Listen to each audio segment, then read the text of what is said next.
아멘. 오늘 본문 출애굽기 32장에서는 이스라엘 백성의 믿음이 급격히 무너지는 장면을 우리가 보게 됩니다. 오늘 이 말씀은 우리의 믿음이 흔들릴 때 우리는 과연 누구를 바라보아야 하는가라는 질문을 던지고 있습니다. 모세가 시내산에 올라 이제 하나님의 율법을 받는 동안 산 아래에 있던 이스라엘 백성들은 40일이 지났는데도 불구하고 모세가 내려오지 않자 아론을 찾아갑니다. 그리고 아론에게 이렇게 백성들이 요구합니다. 본문 1절 말씀 함께 읽겠습니다. 백성이 모세가 산에서 내려옴이 더딤을 보고 모여 백성이 아론에게 이르러 말하되 일어나라 우리를 위하여 우리를 인도할 신을 만들라. 이 모세 곧 우리를 애굽 땅에서 인도하여 낸 사람은 어찌 되었는지 알지 못함이니라. 아멘. 백성들은 우리를 인도할 신을 만들어 달라고 말하자 아론은 백성들에게 금 귀고리를 받아 금 송아지를 만듭니다. 이 백성들은 이것이 우리를 애굽에서 인도해낸 신이다 이렇게 외치며 그 금송아지 앞에 절하고 먹고 마시며 방탕하게 즐기기 시작합니다. 이 모습을 지켜보시던 하나님께서는 매우 진노하시는데요. 얼마나 화가 나셨던지 모세에게 내가 이 백성을 진멸하고 내가 모세 너를 통하여 큰 민족을 이루게 하리라 말씀하십니다.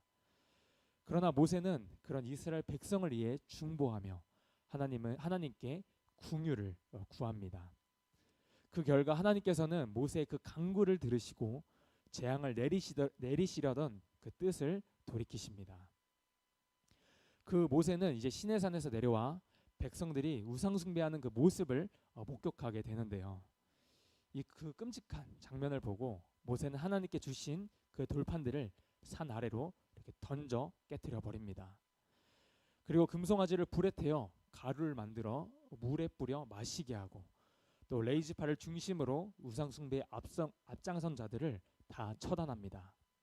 그리고 모세는 다시 한번 하나님께 중보하며 백성을 살려달라고 간구하는데요. 바로 이 내용이 오늘 본문의 말씀입니다.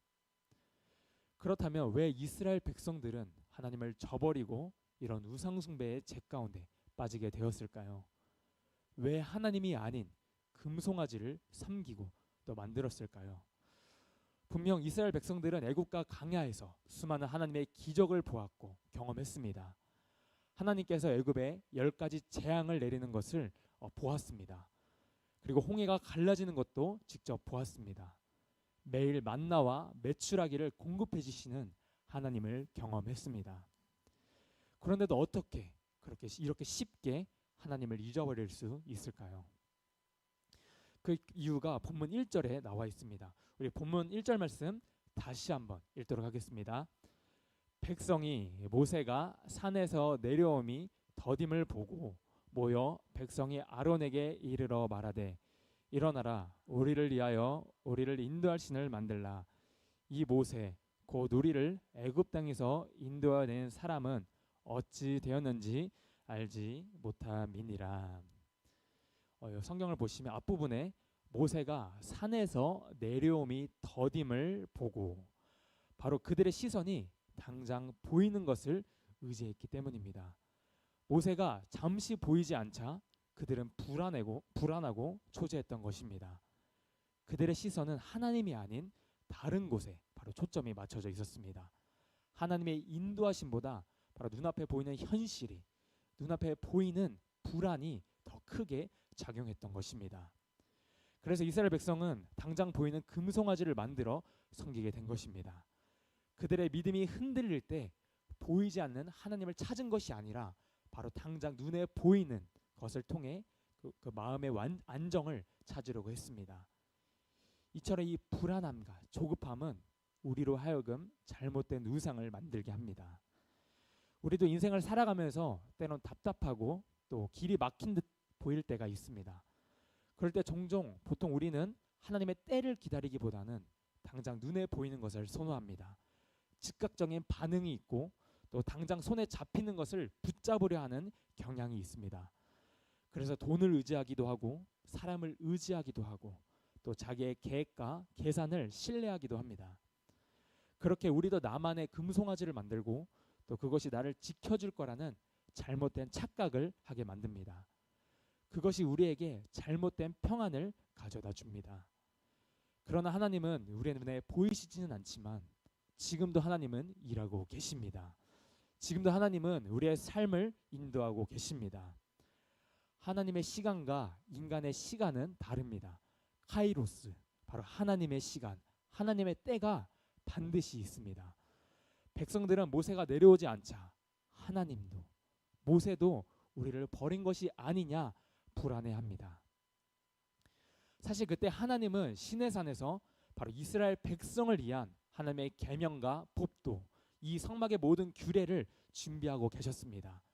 바로 이스라엘 백성을 위해서 준비하고 계셨던 겁니다. 즉 그들이 하나님을 잊어버린 그 순간에도 하나님은 그들을 위해 계속 일하고 계셨습니다. 이것이 오늘 우리에게 주는 그 메시지입니다. 하나님은 지금도 우리를 일하고 계십니다. 우리가 기도하는 동안 응답이 더딘 것 같을 때에도 하나님은 잠잠히 일하고 계십니다. 보이지 않는 곳에서 일하고 계십니다. 이것이 바로 하나님의 성품입니다. 이사야서 45장 15절 말씀을 우리 함께 읽겠습니다. 구원자 이스라엘의 하나님이여 진실로 주는 스스로 숨어 계시는 하나님이시니이다. 아멘. 하나님은 때로는 자신을 강하게 드러내시지만 많은 경우에 은밀히 역사하시며 또 그 믿음의 눈으로 우리가 하나님의 일하심을 우리가 알아보기를 원하십니다. 그런데 인간은 눈에 보이는 것에 의지하려는 연약한 본성을 가지고 있습니다.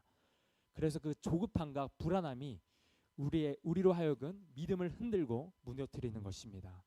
그래서 쉽게 우상에 우리의 그 마음의 자리를 내어주는 것입니다. 그래서 하나님은 우리에게 분명히 말씀하십니다. 너는 나 외에 다른 신들을 내게 두지 말라. 보이는 것을 의지하지 말고 나를 신뢰하라 말씀하십니다. 사랑하는 성도 여러분, 오늘 우리도 모세가 더디 내려온 것처럼 우리가 느껴지는 상황을 우리가 마주할 때가 있습니다. 기도의 응답이 늦어지고 하나님의 침묵이 길어지고 현실이 불안해지면 우리가 무언가를 만들고 싶어집니다. 내가 만든 안심거리, 내가 만든 확신, 내가 만든 방법, 그것이 결국 우리의 우상이 됩니다.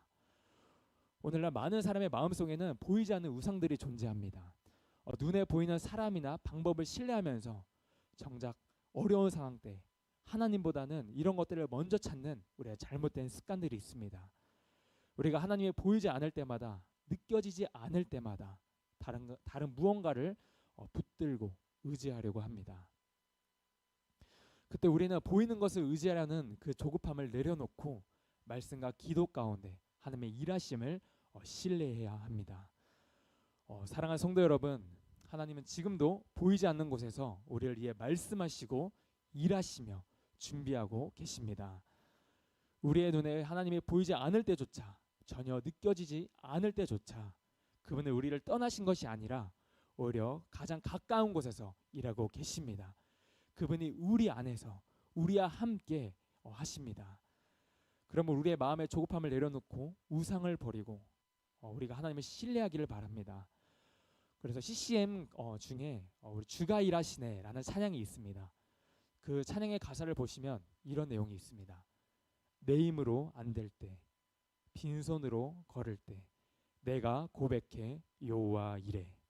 주가 일하시네, 주가 일하시네, 신뢰하며 걷는 자에게. 바로 이 찬양의 고백처럼 우리가 하나님을 신뢰하며 걷는 자들이 되길 소망합니다. 여호와 이래, 바로 우리를 위해 준비하시는 하나님, 예배하시는 하나님의 그 은혜를 우리가 잊지 않기를 바랍니다. 하나님이 보이지 않고 느껴지지 않을 때 오히려 우리의 믿음을 확증해 보일 좋은 기회입니다. 성도 여러분, 믿음으로 기다리십시오. 그것이 진짜 믿음입니다. 결국 믿음이란 하나님이 잠잠하실 때도 우리가 신뢰하는 것입니다. 그분이 보이지 않을 때도 우리가 잠잠히 기다리는 것입니다. 우리의 마음의 조급함과 불안감을 내려놓고 말씀과 기도로 하나님 앞에 바로 서는 신실한 믿음의 백성이 되기를 주님의 이름으로 축복합니다. 기도하겠습니다. 하나님, 우리로 하여금